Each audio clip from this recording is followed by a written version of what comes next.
Workout number 4 and your last score of the day will be our third relay style workout to finish. It will consist of wall balls, a ski, and then some form of wall walks or handstand walks. Every athlete will perform all of their reps before they tag in the next, all of the reps, tag in the next, all of the reps, tag in. The workout will start with wall balls. You must designate a volume of wall balls per person. One athlete will do 60, 2 athletes will do 40 apiece, and your third athlete is responsible for 30. As we look at the wall balls, ball will start on the ground. The athlete must first come to a full depth squat, hip crease below the knee, throw the ball up to their target. We're looking to clear the eyes of the Jaguar for guys, clear the nose of the Jaguar for girls. When I say clear, the middle of the ball must clearly cross the nose or clearly cross the eyes. Do not be performed unbroken. Rest as needed until completed. From the wall balls, you will then hop on a ski. Men are responsible for 30 cals. Ladies are responsible for 24. Teams are responsible for resetting their own monitors. Every athlete must start at 0 before working up to their designated number.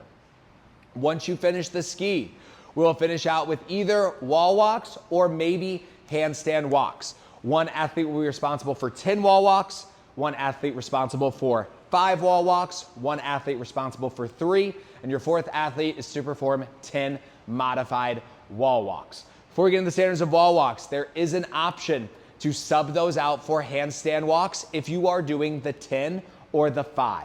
If you are responsible for the 10 wall walks and you would rather sub that out for 3 increments of 15 feet handstand walk, you can. If you are responsible for the 5 and would like to sub that out for 1 15-foot increment of handstand walks, you absolutely may.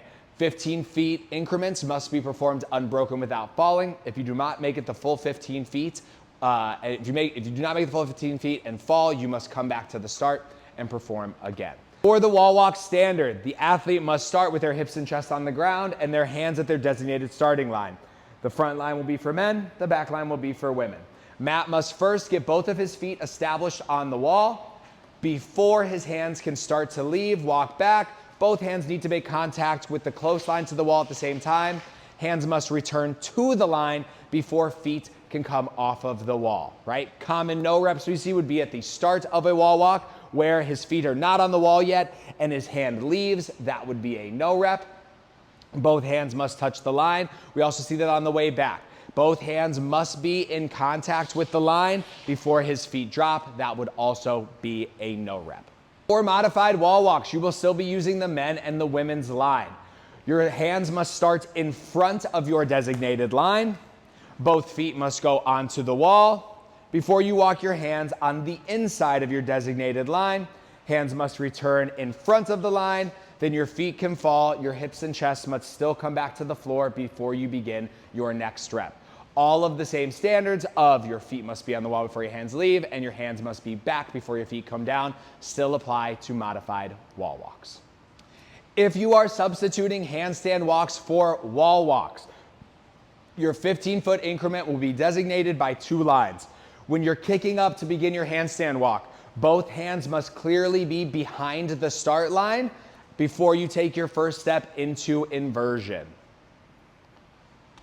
Common no rep here would be kicking up with one hand on or across the line. That would be a no rep, told to kick down and restart.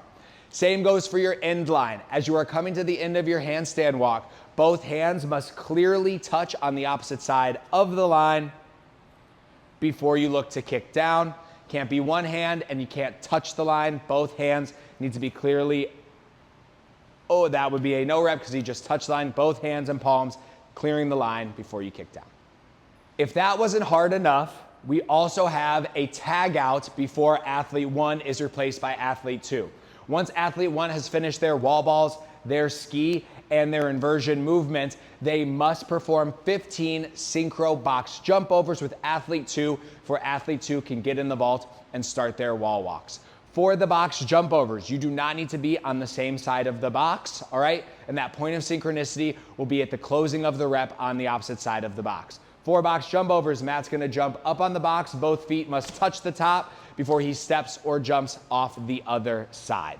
For the synchro, we do not have to be on the top of the box at the same time. If we were to jump over, Matt beats me to the box, then I jump up, I step off, that is a completed rep, then we can go into our next.